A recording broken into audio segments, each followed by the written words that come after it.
Welcome to a special edition of The Kraken. I'm your host, Crazy Canuck. Today we're going to nail down fake news. It's very scary down here, Anderson. Very scary. We're all probably going to die. More details to follow.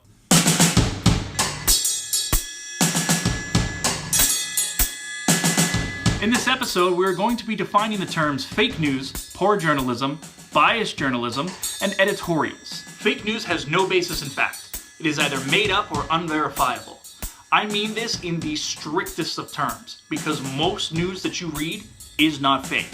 Much of what is flagged as fake news is actually poor journalism. There's a couple different flavors of poor journalism that we will be looking at today. The most common of which occurs when an organization, or many organizations, are trying to move too fast. This often leads to factual errors.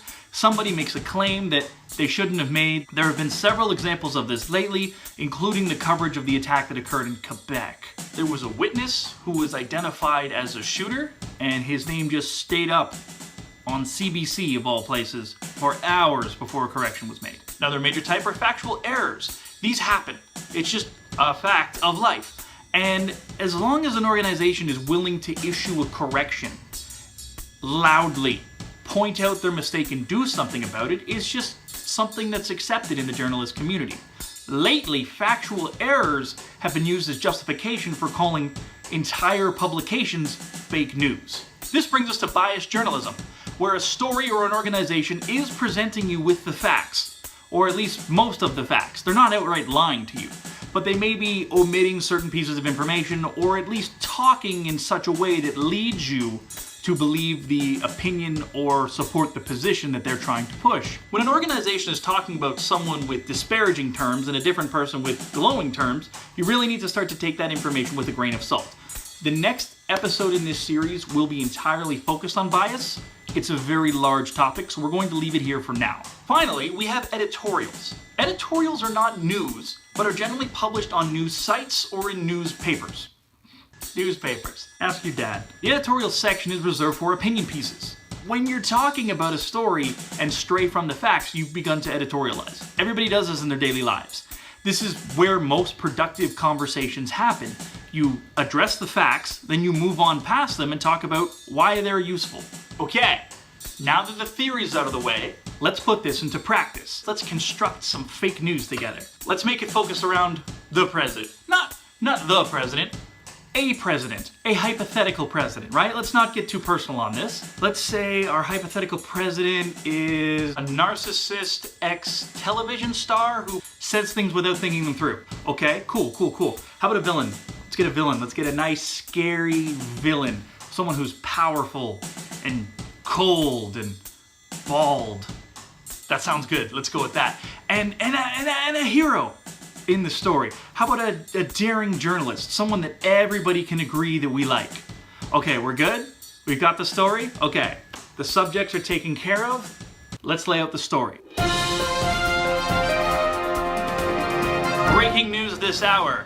President Shia LaBeouf caught accepting millions of payouts from Lord Voldemort. The story brought to us by Apollo Creed. Can we get a more updated picture? There we go. The story brought to us by Apollo Creed. This story is fake. We know it's fake because we just made it up. However, it's difficult to find evidence to the contrary. If we change the names and we make them some slightly more realistic human beings, it's still very hard to produce evidence that President Shia LaBeouf did not get paid by Lord Voldemort. You could try to discredit Apollo Creed, but either way, it's difficult to verify the story. The story is almost unverifiable, which is one of the hallmarks of fake news. Let's say, hypothetically, this story were real. How would this be covered by media making the mistakes that we listed earlier in the video? Breaking news. President LaBeouf and heavyweight champion of the world Apollo Creed have been caught selling muggles for galleons to Lord Voldemort. I'm being told that they also received foot massages for their trouble. More details to follow. Anderson, we here on the ground are hearing that former heavyweight champion of the world Rocky Balboa's estranged husband, Apollo Creed, has just blown a story wide open. it would appear that the president plans to change our currency from the US dollar to galleons or knutes or... I don't remember what Harry Potter money is called, but he's changing it to that. It's very scary down here, Anderson. Very scary. We're all probably going to die. The failing LaBeouf presidency was rocked by yet another controversy this morning as debonair reporter and part-time tuxedo model Apollo Creed saved us all from falling victim to the dastardly Lord Voldemort. Impeachment is a word that should be said by many, often, soon. It's like I've been saying all along. We never should have elected this narcissist. It's clear that we were under the Imperious curse, and now we know who put us under it. Thanks to the most handsome man in the world, Apollo Creed. Where was I? It's time to impeach President LaBeouf and leave the country under the steady hand of Vice President Seacrest. So to summarize, none of what you just saw was an example of fake news in the hypothetical world that we were living in just now.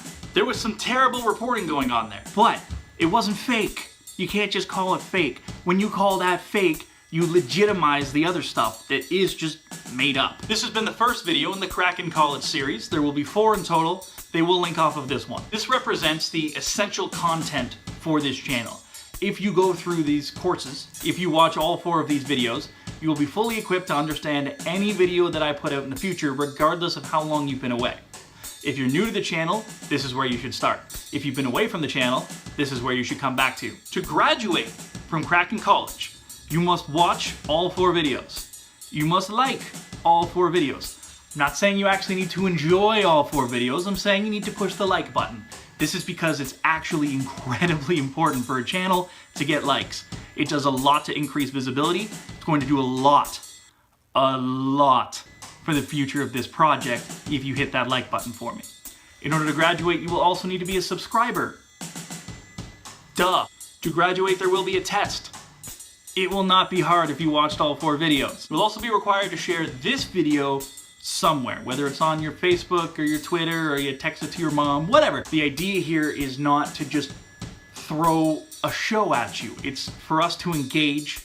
It's for us to learn from each other, because I've learned a lot since I've started this project. And it's for us to work together to fight against this trend. Because I believe the only way to do it is through education and honest conversations. When somebody doesn't know something, teach them it. Don't ridicule them for not knowing it. Send them this video. Upon completion of the course, you will receive a very pretty diploma with your name on it, with my fake signature, because I'm not emailing my real signature out there. You will also be receiving a photograph with me. I mean, more specifically, a photograph of me, coupled with instructions on how to easily add yourself to it, preferably while you wear clothing. We're planning plenty more community engagement and incentives that will be tied directly to completing Kraken College that I will be updating you on as this series progresses. This has been a special edition of the Kraken. I'm your host, Crazy Canuck. As always, be good to each other.